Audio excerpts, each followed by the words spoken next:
Today is May 29th, 2022. My name is Andy Alford, and I'm interviewing Charles Hill, who is here with Cambridge Wesley, his grandson, for the Commemoration and Contextualization Initiative. We're on the University of Texas at Austin campus in the Moody College of Communications studios. Thank you, Mr. Hill, for agreeing to this interview. Thank you. This interview is being recorded, and the unedited copy will be housed at the University of Texas. This, as Maggie said downstairs, these will be available for the public to view. So if there is anything you don't want to discuss, you don't want out on the interwebs, I will honor your wishes. You can simply say, I prefer not to answer, or next question, and we will move on. If there are topics that you want to talk about that I haven't asked about, please do bring it up. And lastly, if we need to take a break to get a drink of water or whatever, just let us know and we'll hit pause. Certainly will. Thank you. To start, where you grew up, like when and where were you born? I was born in October 6, 1941, here in Austin, Texas. And this was at Holy Cross? Can you tell me about that? I was born at Holy Cross Hospital. Not Breckenridge? Nope. Was there any reason for that? It was, I don't really know the reason, other than that was the hospital my mother chose. There we go. So what did your parents do? Like, what was their occupation? Oh, my dad was a barber. My mother was a housewife. I think at the time I was born, Daddy was in the Army. So when you were young, what was East Austin like? It was a close community. We lived in the housing project, one of the first public housing projects in the country, on Chacon Street. And it was a close-knit community. Very nice place to grow up. Who were your best friends? My best friend was Alvin Scales, James Mosby, who lived across the street, my cousins who lived around the corner. So you were saying that your dad had a very famous client.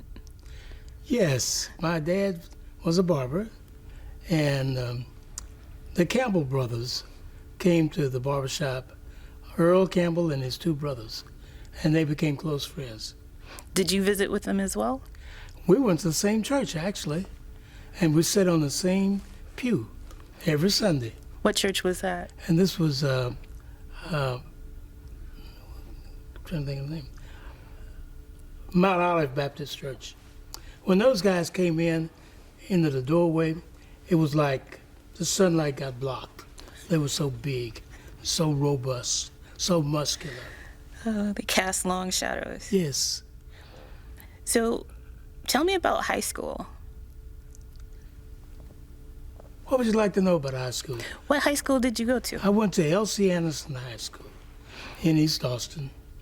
A good high school, lots of close friends. It was near the stadium. It wasn't far from my house. We actually walked to school along with friends from the neighborhood. We were known as the Yellow Jackets. Were you a good student? I was in the top 10. Oh, what were your favorite topics? My favorite topics were sciences and history. I received some award from the Daughters of the American Revolution for my high grades in history. My word. So what did you want to be when you grew up at that time? I wanted to be an aeronautical engineer. And in fact, some of my friends and I experimented with building rockets and launching rockets. We made our own fuel and actually launched the rockets from vacant lots in the neighborhood or outside of town. How'd you get into that? Like, what inspired you? Science classes. Oh, wow. Chemistry classes. And just based on the periodic table, we determine which materials could be explosive And you were allowed to go play with that. and we're going to play with it.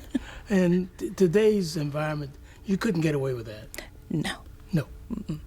So did you have a favorite teacher at that time? Yes, Mr. Brown was a favorite teacher. He was a science teacher. What did you like about him?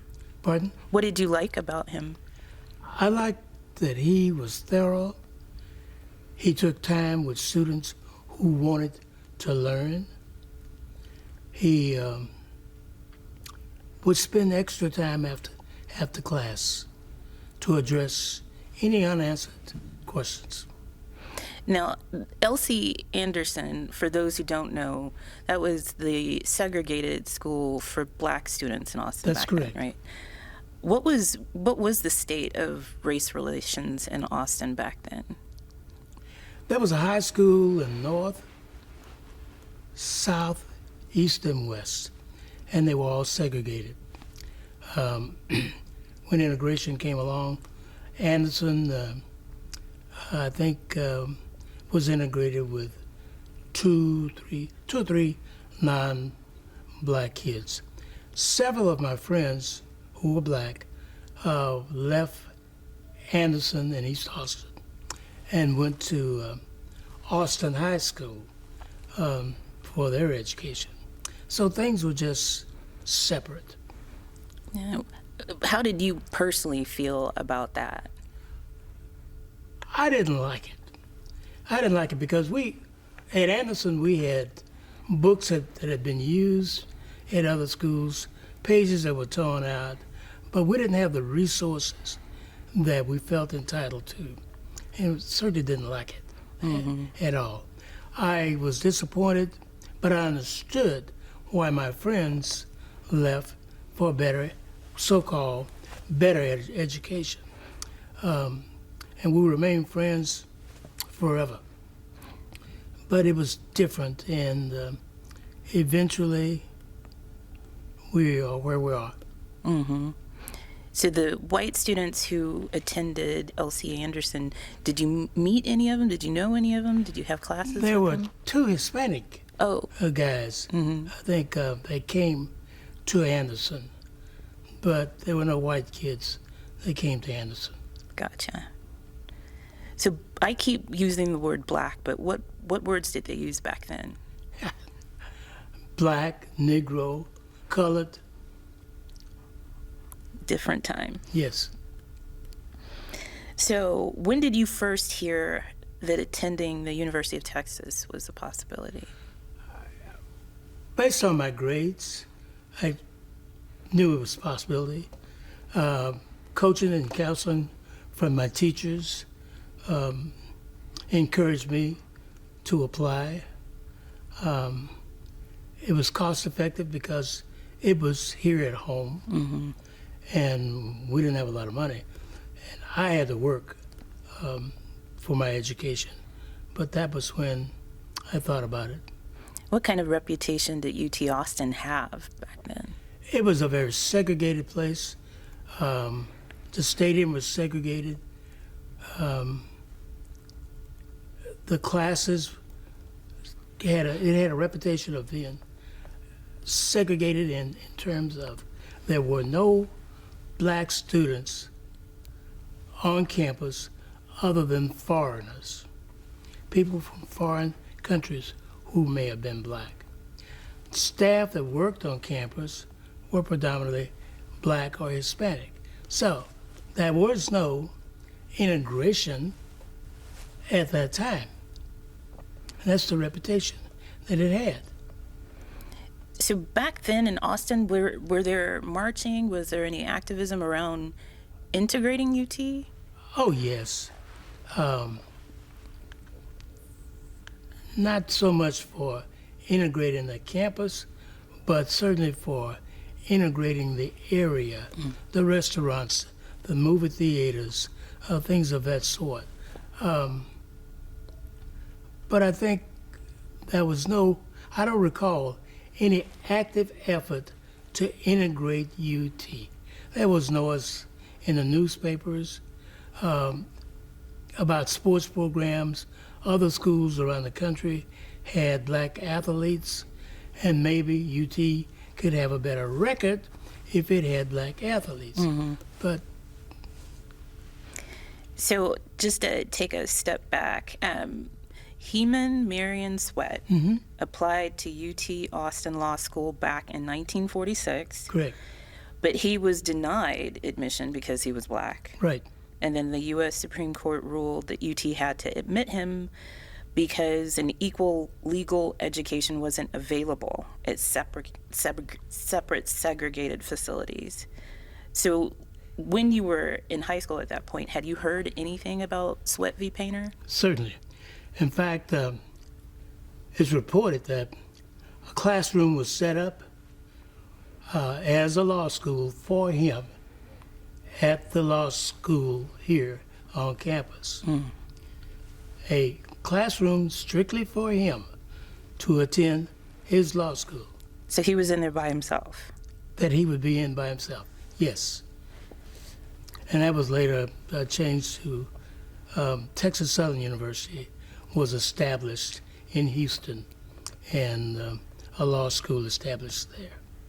But there were attempts made by the administration to fit him into a law program in his own personal law program, Yeah. which I thought was ridiculous. Yes, there's no interaction with. None. Yeah. Was the community at large, your neighborhood, your people in your church, anybody that you knew, were they involved in that case or that fight? They were certainly vocal about it, yes. What other civil rights cases were in the news at the time?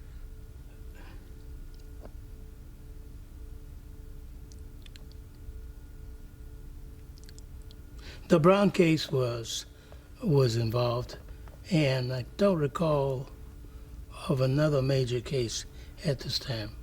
It's certainly across the country there was a Oh, lot yes. going on. Yes. How old were you relative to Emmett Till when that was going on? I remember that incident. And what year was that? Do you recall? I think it was 55. 55, I was in high school. And I remember reading the accounts of that incident and thinking, that could happen to any of us at any time. I thought it was the worst thing that could ever be done to an individual. And when we saw pictures of it in Jet magazine, it just turned my stomach Yeah. to think that individuals believed what they believed in so much that they were willing to kill over something that was never proven. Was it something that you imagined could happen here?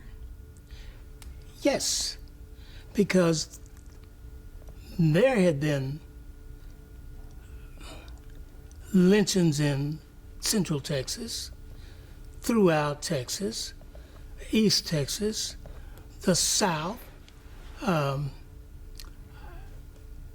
I know people who had been beaten up for no reasons by persons of other races. Yes, it could happen here. What did your parents tell you about racism? My dad grew up in a small town, and my dad always told me to be careful when you are around people of other cultures. Just be careful, because you never know what may happen.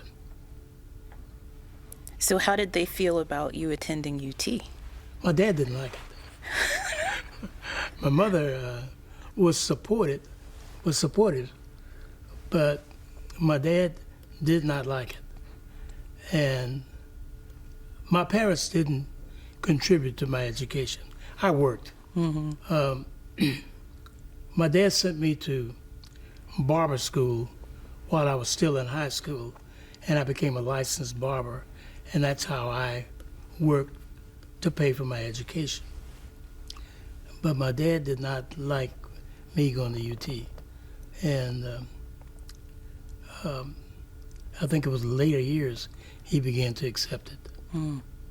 Would he have preferred that you went someplace else? He would have preferred that I went to Houston, Tilson, or any place else. So, what did you imagine it would be like attending school at UT? I would imagine, I imagine it would have been difficult because of the racial differences, the difference in our upbringing. I imagine it would be different, but I didn't think it would be hostile, and it did run into hostility. What did that look like? Well, if the racial slurs in the classrooms, the discrimination by instructors was experienced by me personally. I was in the Air Force ROTC. In fact, I was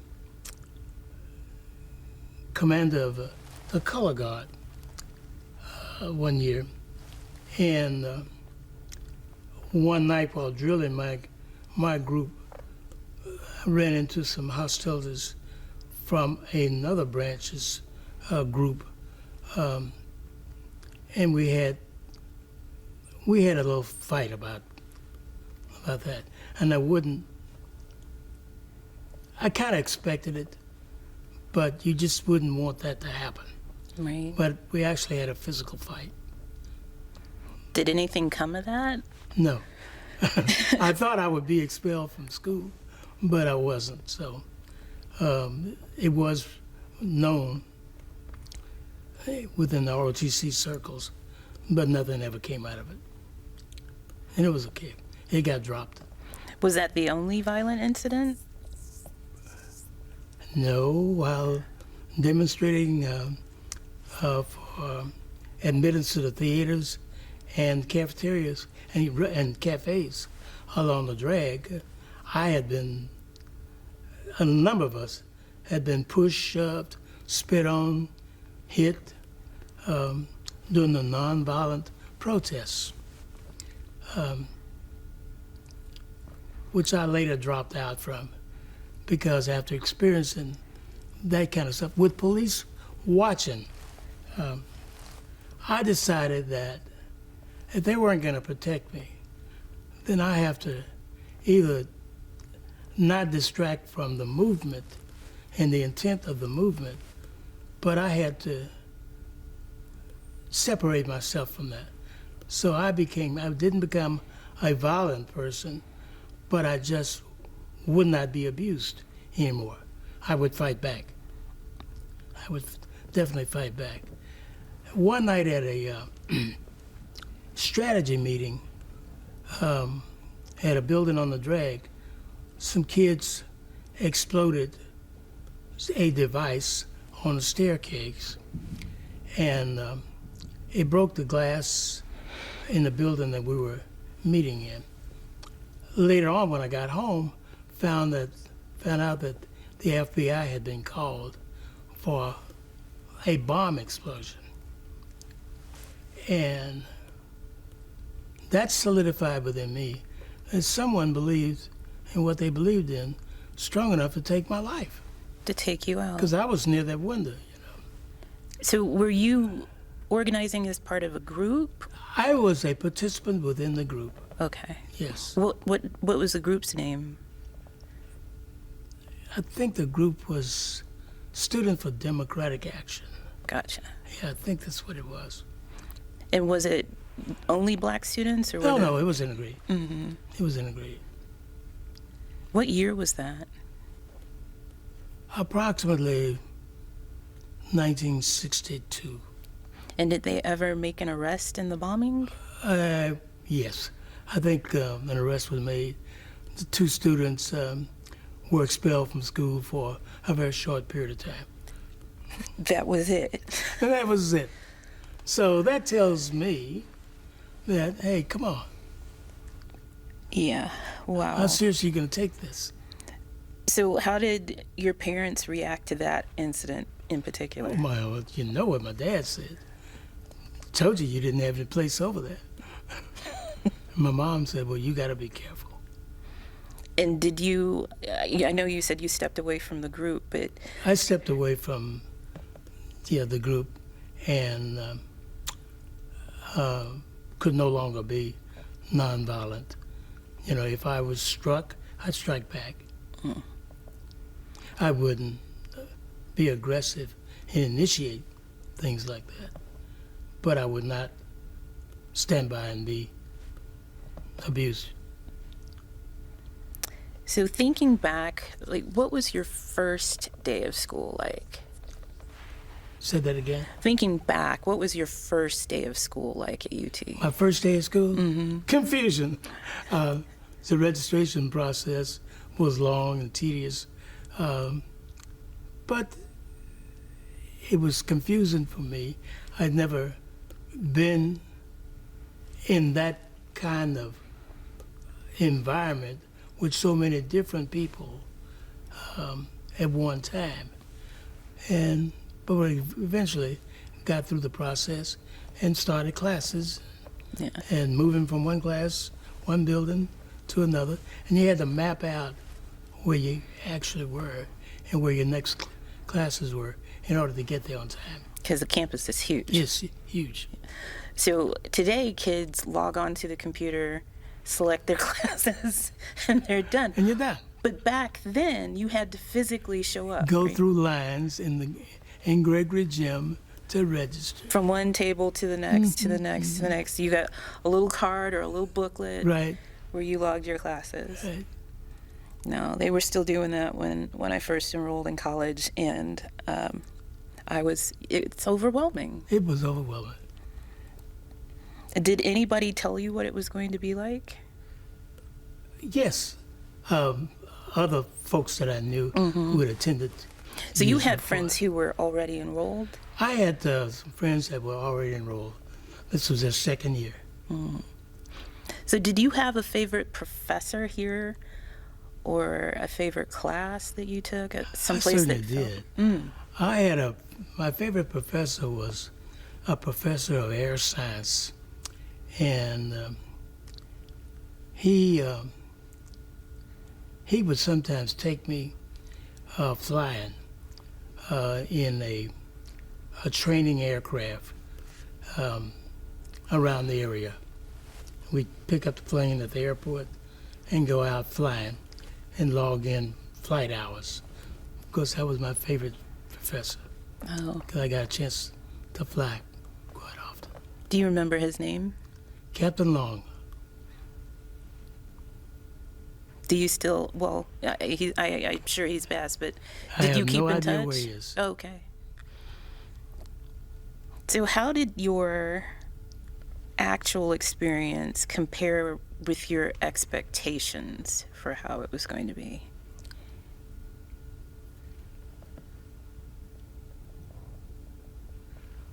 My expectations were not, my actual experiences were overwhelming compared to the expectations. Much more overwhelming In what way? in terms of the mass of the complex, the mass of the activity, the mass of the educational expectations was just overwhelming.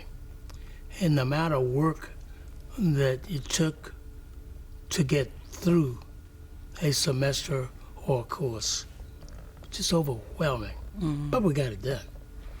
Did they have like academic support services back then, like tutors and whatnot? Some, yes. And the black students had access to that? I can't answer that. Okay. I don't know, because I certainly didn't receive any, and I didn't ask for any. I had other students who had taken the same courses, and we would study in groups together. Do you feel like your professors had certain expectations of you? In some cases, some of the professors expected me to fail initially. And when that didn't happen, I felt that, well, maybe we're making progress. How did they communicate that? Was it what they said, or? What they said. What they said. In private, of course. I challenged the grade that I received in a course on a test. And I went to the professor and I showed him my tests and asked, well, why is it graded as it was? He said, because that's what I felt that you deserve. And I said, well, but you know, this is not right. When I look at the correct answers on the key, this is not right. And I said, would you consider changing it? He said, no, I'm not going to change it. And I asked him, I said, well, why did you do this? He said, and I won't name the school of the university, but he said, to me, the worst thing is a black professional from this school or a female professional from this school. I said, I'll talk to the dean. And I talked to the dean. And the dean told me, whatever that professor gives you, that's what it's going to be. Wow. So that was the environment. This professor just flat out said he didn't want you to graduate in that field. He did not. Wow.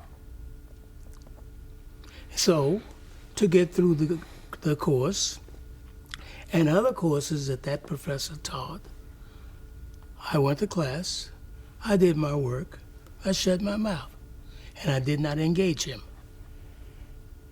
Yeah. So at the time, were you still living at home? Yes. So how did you get back and forth to campus? I drove my mom's car, my dad's car, or I rode the bus, or eventually I got a car, and I had a bicycle. Were there dorms for black students? Dormitories? Yes, there were 2 dorms for black men on San Jacinto Street across from the campus. And they were old World War II barracks sitting on the side of the creek, Dorm F and Dorm D. Did you know folks who stayed there? Say again? Did you know men who stayed there? I knew guys who stayed there, yes. A number of guys who stayed there. What Sure were did. they like? They were dilapidated, cold, not up to any standards at all. Yes, some had rats in them, but those were the dorms that black men had to stay in. They could not stay in any other dorms. And I know you said you were marching to desegregate the cafeterias in the area. Right. So they wouldn't allow black students to eat? No. What were y'all supposed to do? Either bring your lunch to class or to school, and when I drove a car, I'd sometimes leave my lunch in my car and then go back to where I parked it to eat a sandwich. But there were 1 or 2 cafes on the drag that would allow you to come in and have a sandwich. But you couldn't eat in the cafeterias. So what were your interactions with UT students? Like I know you mentioned that there were some hostilities, but did you make friends amongst those on campus? There was some positive interactions for the most part. There were, but there was always a potential of some hostile interactions. Harassing comments if you walk past a group of students. Sometimes, not all the time, but there was a lot of that. If you go to the library, someone may nudge you away from a shelf of books while you're trying to get a book, or make a comment. Why are you here? You can't read. Things of that sort. So you were saying that some of the black students formed study groups to study together for courses. Were there any formal black student union kind of organizations for black students at the time? No. There was, I could take that back. There was, at one point, a couple of fraternities were getting started on campus, and I was a part of one of those. Which one? The Kappas. Mm-hmm. Yeah, it was called a Kappa Social Club because it hadn't received a charter to become a fraternity yet. And then there was the Alpha group, A group. So what were the names of some of the students that you hung around with back then? Cleo Jenkins, who's downstairs, Lonnie Fogel, Freeman Andrews, who's also here, Melvin Scott, Arthur Mosley, just to name a few of the students. What did y'all do for fun? What did y'all do for fun? Hardly anything, because we were all broke. I mean, everybody had to work. I certainly had to work. Mm-hmm. They had to work. We'd sometimes go on picnics together, Saturday evenings, Sunday evenings, maybe to a dance at some club on the east side, but we didn't have a lot of social time. Mm-hmm. We had to work, we had to study. So was the East Austin community largely supportive of you guys going to UT? Or was there some pushback? No, there was no pushback. It was supportive. I mean, it was such a few of us. Yeah. So. And then you talked about all of these spaces on campus where you were likely to be, where you could possibly be harassed. Mm-hmm. Were there spaces where you could go to feel safe? The Union building, because there was always a group of people in the Union building playing cards or studying or something of that sort. So that was a safe environment. And other than that group in the Kappa Social Club, did you participate in sports or other activities? There were intramurals events. Again, they were segregated, but there were intramural events, track meets. Did you run? No. I was too short, and I didn't run very fast. No. I was a good spectator when I could get that. So tell me about, you said you didn't finish. No. With a degree. Tell me why that is. I dropped out of school to work, and at that time, I was making quite a bit of money with the job that I had, and it took me a while to get back in school. After some encouragement from my relatives, my parents, I did take courses at night and eventually finished my degree program. But by then I had gotten married, and the need for money was there, and I did quite well. Where did you get your bachelor's? From American Technological University in Killeen, Texas. Is that also where you got your master's? Yes. Mm-hmm. And I drove there after work because I was working at the newly opened Westinghouse electric facility in Georgetown. And I drove up there at night. And then after Westinghouse, where did you work after that? After Westinghouse, we went through a downsizing, Mm-hmm. and I went to work for Southwestern Bell, and eventually came back to Westinghouse and went to graduate school. At what point did you go to work for Alcoa? Alcoa, I went to work for Alcoa while I was still at UT. Okay. And I worked there as a engineering technician with a new facility that made aluminum powder for the defense industry and the space program.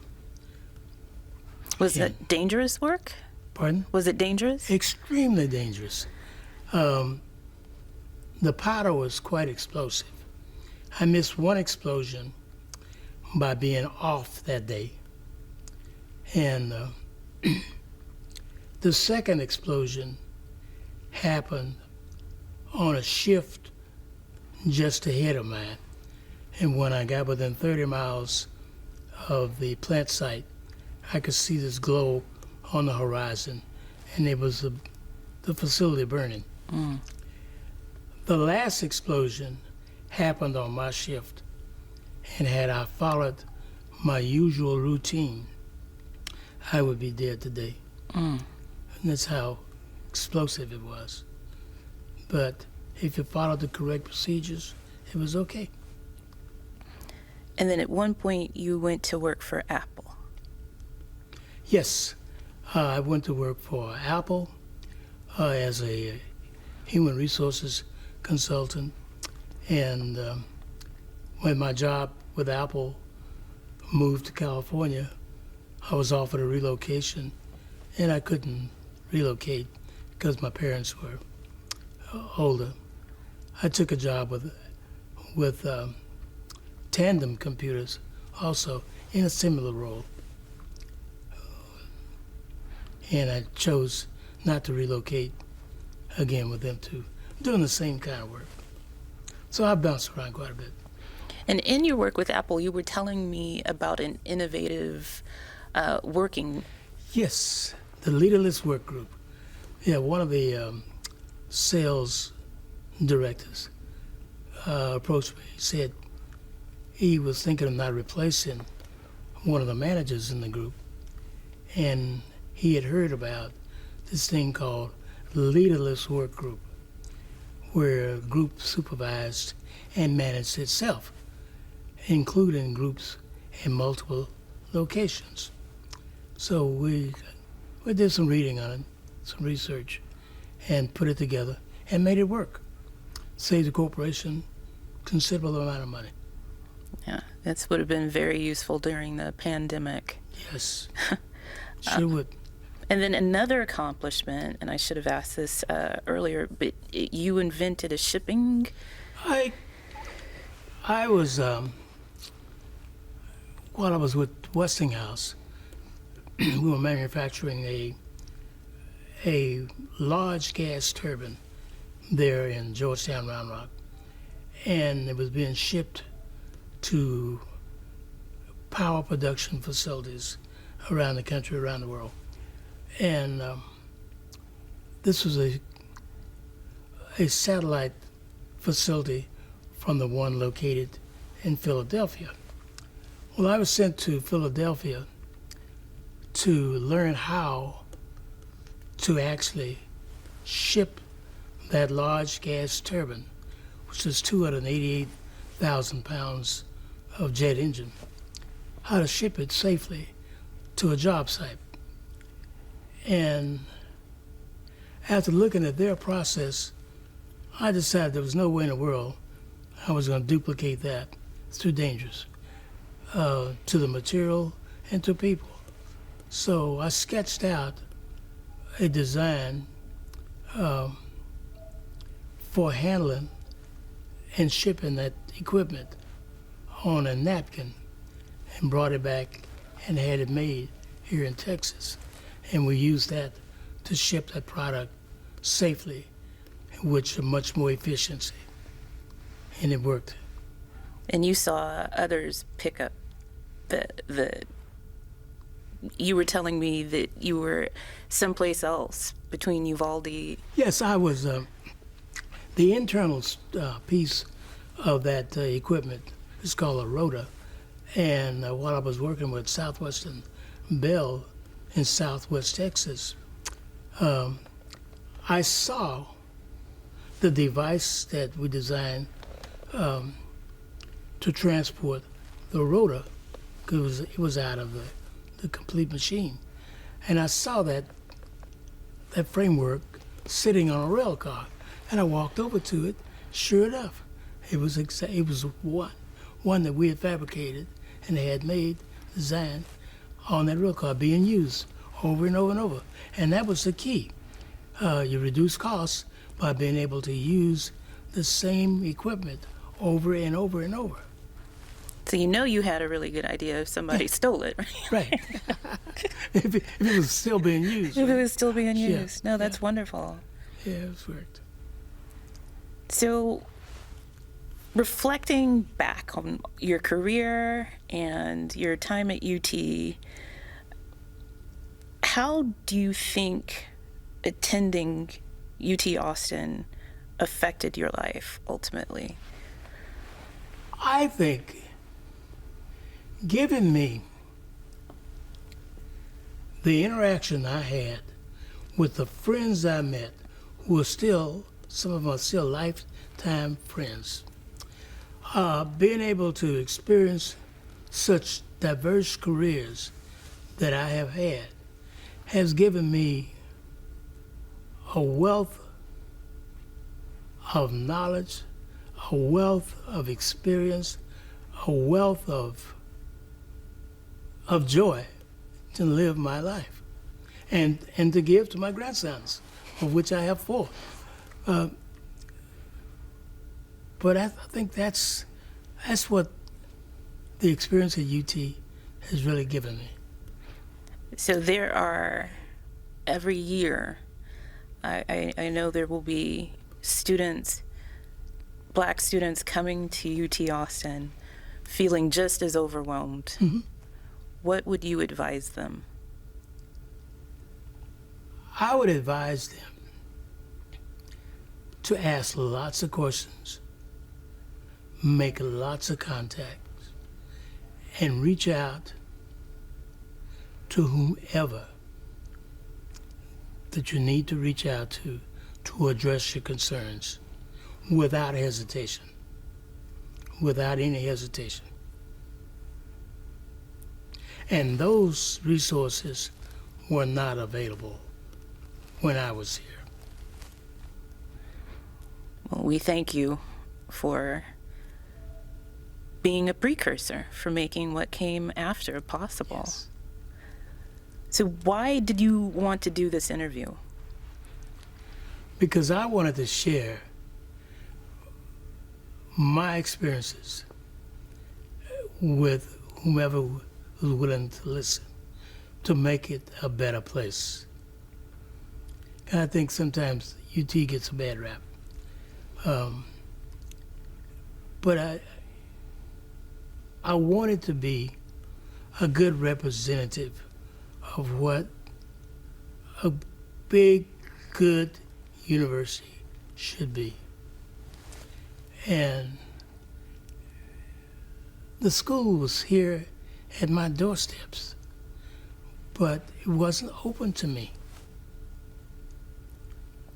And if we can make it accessible and open to the entire community, then that's its value. So you just said that UT sometimes gets a bad rap. Is that undeserved? Sometimes undeserved, sometimes it is deserved. I'm trying to think of, as I mentioned that, when is it deserved?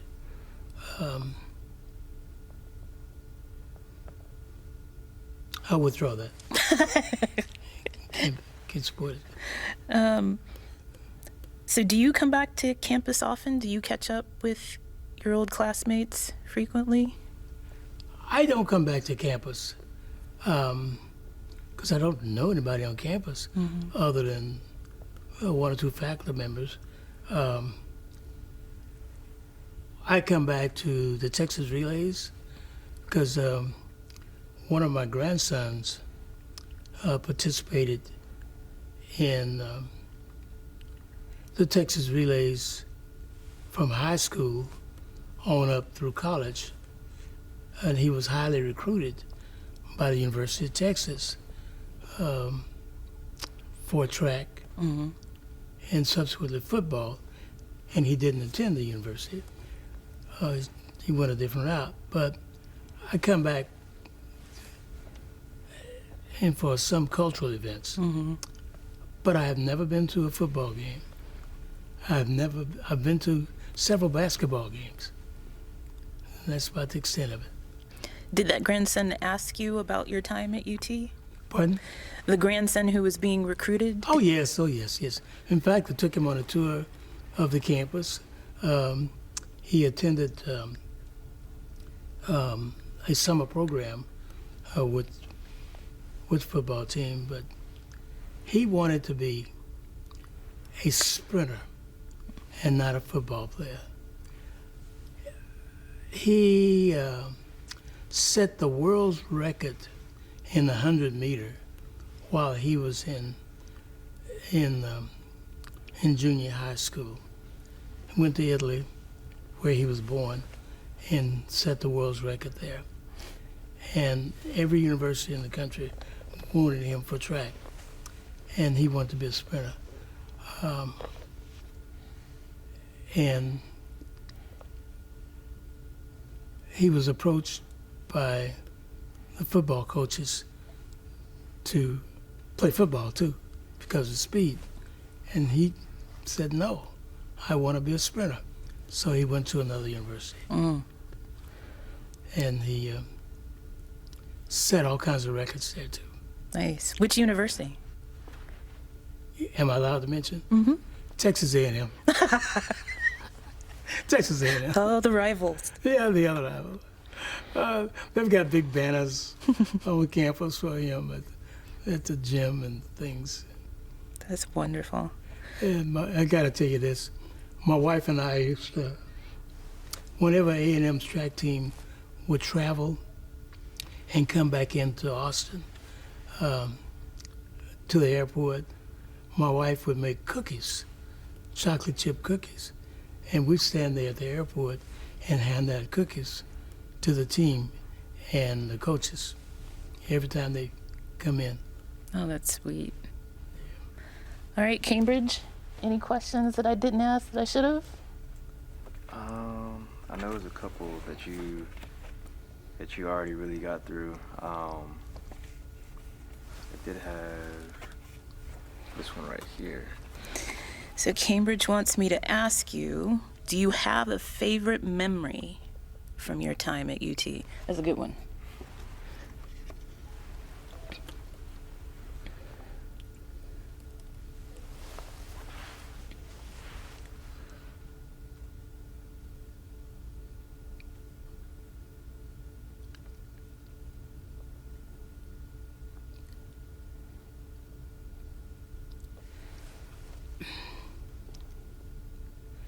Not a positive memory, but I witnessed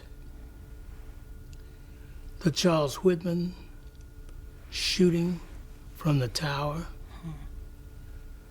back when that happened. I could see, I was downtown, headed toward the campus, but I could see the puffs of smoke coming from the tower. And later that day, I found out that one of my closest friends on campus had been wounded. And it was a sinking moment. A sinking moment, yep. So you were heading to class at the time? I was headed to class, to a class, yes. But I was downtown coming this way. Did you get to a certain point before you realized, like, at what point did you realize what was going on?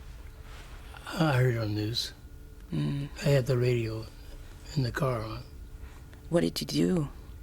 And I pulled to the side of the street and stopped. Nothing I could do. I didn't want to go near the campus. Yeah. And your friend was wounded but made it? He was wounded.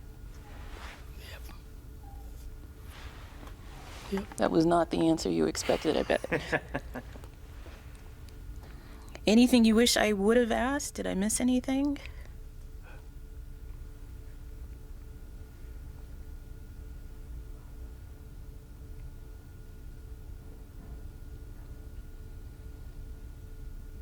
No, I can't think of anything. Any questions from me? Excuse me. The you've probably been told how the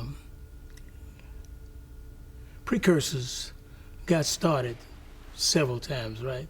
Oh, please tell us. A group of guys used to get together during the Texas Relay Times, and they all come into town to attend the relays, and then we just get together and socialize and hang out.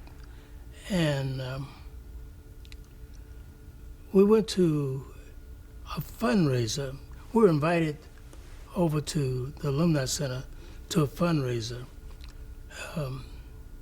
that was going on. And we attended the fundraiser, and we were making donations at that time. And every time one of the guys, one of the group of us, would walk through the door, we'd stand and yell out a name. If you didn't remember the person's name, we just called them dudes. And eventually, this group of table full of dudes had contributed a sizable amount of money. And the next year, we got together and we talked about, well, this is a purpose, is to raise funds for students who are in need. Because Brenda Branch had told me at church how much money we raised that day. And I was shocked. So at that time, we started, on the next year, we started talking about, well, let's formalize this group into something positive and move on from there. And that's kind of how it got started. That's wonderful. That's wonderful. I think that's a great note to end on. Thank you so very much You're for welcome. sitting for this interview and sharing your journey, as difficult as some of it may have been. I know that there are students and historians who are going to see what you went through and learn from it. So thank you. Thank you.